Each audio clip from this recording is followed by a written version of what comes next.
दोस्तों आज हम लोग एक बहुत इंपॉर्टेंट टॉपिक की बात करेंगे जो कि आपके लिए डे टू डे में यूजफुल है। पॉटी करने के बाद, स्टूल्स पास करने के बाद उसको आपको देखना क्यों जरूरी है। अगर आप उसको रोज नहीं देखते तो कम से कम हफ्ते में एक बार उस पर नजर जरूर डालिए दोस्तों। जो पॉटी होती है, स्टूल्स होती है दोस्तों, हो सकता है कुछ लोगों के लिए विषय अनकंफर्टेबल हो, लेकिन दोस्तों बहुत इंपॉर्टेंट विषय है, मेडिकली बहुत इंपॉर्टेंट विषय है, तो इसकी बात करना हम लोगों को बहुत जरूरी है। आपके शरीर के अंदर से जो स्टूल्स आ रहे हैं, पॉटी आ रहे हैं दोस्तों, वो शरीर के अंदर से कई मैसेजेस लेके आ रहे हैं। कई ऐसे मैसेजेस उसके अंदर छुपे हैं, जो मैसेजेस उसका कुछ अंदाजा तो आप लोग लगा सकते हैं और कुछ मैसेजेस को पढ़ने के लिए आपको अपने डॉक्टर की सहायता लेनी पड़ेगी। नमस्कार दोस्तों, मैं डॉक्टर आदित्य मिश्रा। हम लोग अपने चैनल पे एक ऑथेंटिक, विश्वसनीय मेडिकल नॉलेज आपकी जनसाधारण भाषा में लाते रहते हैं। आप हमारे चैनल को सब्सक्राइब करिएगा, अपने फैमिली फ्रेंड्स को भी इसके बारे में जरूर बताइएगा और हाँ, नोटिफिकेशन बेल प्रेस करना ना भूलिएगा, जिससे हम लोग जो रेगुलर नए नए विषयों पर जानकारी ला रहे हैं वो आप तक पहुंच सके, वो आपसे मिस ना हो। तो दोस्तों हम लोग बात कर रहे थे कि पॉटी करने के बाद देखना क्यों जरूरी है। तो जो शरीर के अंदर जो डिफरेंट क्रियाएं हो रही हैं, उस जब शरीर के बाहर स्टूल निकलता है, पॉटी आती है, तो उसमें कई चीजें रिफ्लेक्ट होती हैं। खासकर आपकी इंटेस्टाइन, आपकी जो आंतों, पेट के बारे में कई जानकारियां उसमें मिलती हैं। अब आपके मन में प्रश्न आ रहा होगा, देखेंगे तो देखना क्या है उसमें। जो है पहली चीज दोस्तों, उसको आपको देखना कलर कैसा है। भूरा या पीलापन लिए भूरा, ऐसा कलर एक नॉर्मल कलर माना जाता है दोस्तों। आपके मन में विचार आ रहा होगा कि लैटिन का कलर ऐसा क्यों होता है। हमारी बॉडी में दोस्तों डेली लगभग 24 लाख जो लाल रक्त कोशिकाएं हैं, रेड ब्लड सेल्स हैं, डेली लगभग 24 लाख बनती हैं और 24 लाख जो पुरानी हो जाती हैं वो हटाई जाती हैं।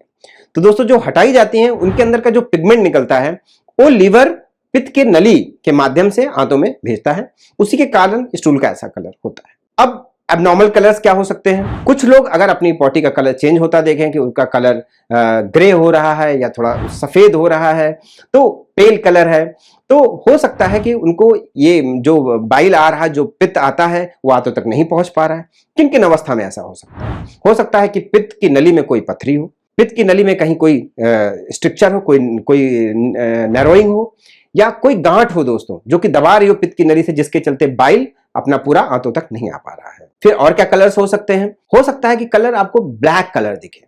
अगर पॉटी में ब्लैक कलर आ रहा है या ब्लैक कलर की पॉटी हो रही है, तो ये समझिएगा कि जो ऊपर की आते हैं, जैसे स्टमक है और अपर स्मॉल इंटेस्टाइन, ऊपर की छोटी आते हैं, वहां पे हो सकता है कहीं वहां से ब्लीडिंग हो रही हो। तो जब वहां से ब्लीडिंग हो रही होगी तो चूंकि वो समय लगता है पूरी आंतों को पास करने में, धीरे धीरे उस ब्लड का कलर चेंज हो जाता है और वो ब्लैक कलर की स्टूल आपको दिखेगी। किन किन अवस्थाओं में ऐसा हो सकता है। एक बहुत कॉमन डिजीज है, जिन लोगों को एसिडिटी की समस्या रहती है, जो सीवियर एसिड रिफ्लक्स होता है, पेट में अल्सर की समस्या होती है, उनको ऐसा हो सकता है। हो सकता है कि कोई गांठ हो कहीं पे, उसमें भी ऐसा हो सकता है कि वो गांठ से ब्लीडिंग हो रही हो और आपका पॉटी का कलर उसका ब्लैक आ रहा हो, ऊपर की आंतों में अगर कोई गांठ हो तो। फिर फ्रेश ब्लड भी आपको लैट्रिन में दिख सकता है, या लैट्रिन का कलर सुर्ख लाल, ताजा लाल आपको मिल सकता है।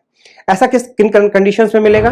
जो हम लोगों की नीचे के पार्ट की आते हैं, जो बड़ी आते हैं, जो कि लैट्रिन के ओपनिंग के पास की जो आते हैं, उस तरफ की, वहां पे अगर कोई प्रॉब्लम होगा, अगर वहां से ब्लीडिंग हो रही है दोस्तों, तो रेड ब्लड की तरह आएगी, बिल्कुल पॉटी का कलर रेड होगा दोस्तों। कौन कौन सी ऐसी बीमारियां हो सकती हैं। हो सकता है पाइल्स हो, आपको हो सकता है फिशर हो, भकंदर हो, या हो सकता है कि बड़ी आंत में कोई इन्फेक्शन चल रहा है, जैसे कोलाइटिस का नाम आपने सुना होगा। छोटी आंतों में भी कुछ कुछ अगर इन्फ्लेमेशन होता है, इसको इन्फ्लेमेटरी बाउल डिजीज करते हैं, वो भी हो सकता है दोस्तों। फिर हो सकता है कि कोई गांठ हो जो बड़ी आंत में हो, जिससे ब्लीडिंग हो रही हो और पॉटी का कलर रेड हो। अब इन सब चीजों में हम लोग ये भी बात करेंगे कि इसके बाद करना क्या है, इसके बाद क्या करना है, लेकिन पहले आइए देखते हैं कि और क्या क्या देखना है। नेक्स्ट दोस्तों देखना है कंसिस्टेंसी कैसी है, मतलब कितनी सख्त है या कितनी सॉफ्ट है। आपको दोस्तों जान के आश्चर्य होगा कि ब्रिस्टॉल नाम के एक साइंटिस्ट ने, एक डॉक्टर ने एक स्टेजिंग की 7 टाइप्स ऑफ स्टूल, आप स्क्रीन पे देख सकते हैं।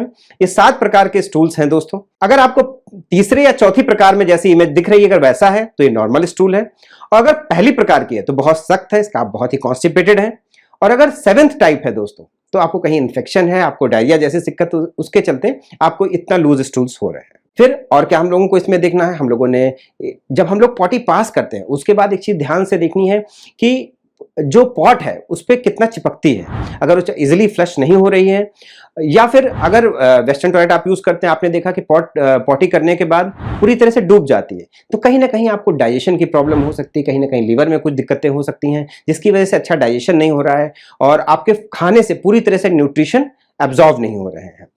तो अगर ऐसा है तभी हम लोगों को आगे प्रोसीड करना होगा, जानना होगा कि कहीं शरीर के अंदर कुछ गड़बड़ तो नहीं चल रहा। अब अगर ये सब समस्याएं आपको मिलती हैं देखने को कि ये सब कलर में चेंज होता है, कंसिस्टेंसी में चेंज होता है और पॉट पे चिपकती है, तो क्या करना चाहिए आपको? सबसे पहले हम लोग बात करेंगे पैथोलॉजी में क्या क्या टेस्ट कराए जा सकते हैं। स्टूल टेस्ट एक बहुत अहम टेस्ट है। स्टूल टेस्ट में कई जानकारियां मिलेगी। इसमें पता चलेगा कि कई बार हम लोग को ब्लड नहीं दिखता, वो भी पता चलता है कहीं ऑकल्ट ब्लड तो नहीं है। फिर ये पता चलेगा कहीं कोई इन्फेक्शन तो नहीं है। दोस्तों स्टूल टेस्ट में ये भी बहुत इंपॉर्टेंट जानकारी मिलेगी। और आजकल एक नया मॉडर्न बिल्कुल रिसर्च फील्ड है माइक्रोबायोटा, मतलब पेट के अंदर जो हमारे बैक्टीरिया हैं, जो अच्छे बैक्टीरिया हैं, जो ना सिर्फ हमारी पेट को सही रखते हैं बल्कि हमारे हार्ट को, ब्रेन को, सबको एक अच्छी अवस्था में रखने में मदद करते हैं, उनके बारे में भी पता चलता है दोस्तों स्टूल टेस्ट से। और क्या कराना चाहिए हम लोगों को? हम लोगों को सीबीसी एक होना चाहिए, लिवर फंक्शन टेस्ट होना चाहिए, इससे पता चलेगा लीवर की क्या अवस्था है। फिर हम लोग बात करेंगे रेडियोलॉजी, इमेजिंग में क्या क्या करना चाहिए। सबसे बेसिक और मोस्ट इंपॉर्टेंट टेस्ट है दोस्तों सोनोग्राफी, अल्ट्रासाउंड। पूरे पेट का आप अल्ट्रासाउंड कराएंगे, उसमें लीवर के बारे में, पेट के डिफरेंट ऑर्गन्स के बारे में पता चलेगा, आंतों के बारे में भी पता चलेगा। कहीं कोई बड़ी बीमारी होगी तो उसमें एक अच्छे से दिख जाएगी, कोई दिक्कत तो नहीं आ रही है। आंतों की जो अल्सर्स वाली समस्या होती है, अर्ली इन्फेक्शन वाली समस्या होती है, हो सकता है अल्ट्रासाउंड में उतनी अच्छी ना दिखे। अगर आपके डॉक्टर को संशय होगा तो हो सकता है कि उसके बाद आपको सिटी स्कैन या एमआरआई वो एडवाइस करे कि इसको करा लीजिए, इससे हम लोग को और क्लियर पिक्चर मिलेगी। लेकिन बेसिक सोनोग्राफी की एक बहुत अहमियत है, बेसिक अल्ट्रासाउंड की एक बहुत अहमियत है, इसको मिस ना करिए। फिर नेक्स्ट आप लोग इंडोस्कोपी, अगर आपके डॉक्टर को जरूरत लगेगी, गैस्ट्रोएंटरोलॉजिस्ट को जरूरत लगेगी तो इंडोस्कोपी, जिसमें हम लोग ऊपर की आंतों के में देखते हैं जाकर के कोई गड़बड़ तो नहीं चल रही है, या फिर कोलोनोस्कोपी, जिसमें हम लोग नीचे की आंतों के बारे में जानकारी लेते हैं, लैट्रिन के रास्ते से जांच होती है, पता चलेगा कि नीचे की आंतों में कहीं कोई अल्सर तो नहीं, कोई गांठ तो नहीं है, उन सब के बारे में जानकारी। तो दोस्तों आज के बाद इस चीज को ध्यान रखिएगा और अपने जानने वाले लोगों में भी जानकारी जरूर शेयर करिएगा कि पॉटी करने के बाद फ्लश करने से पहले कलर जरूर देखें। आपके शरीर के अंदर से मैसेजेस आ रहे हैं, उस मैसेजेस को पढ़ने का प्रयास करें। डेली नहीं कर पाते तो हफ्ते में एक बार तो देख ही सकते हैं दोस्तों। और उन मैसेजेस में अगर आपको कुछ गड़बड़ी मिलती है, कुछ चेंजेस मिलते हैं तो अपने डॉक्टर की सलाह लेना ना भूलिए और आगे इन्वेस्टिगेट करना ना भूलिए। धन्यवाद दोस्तों।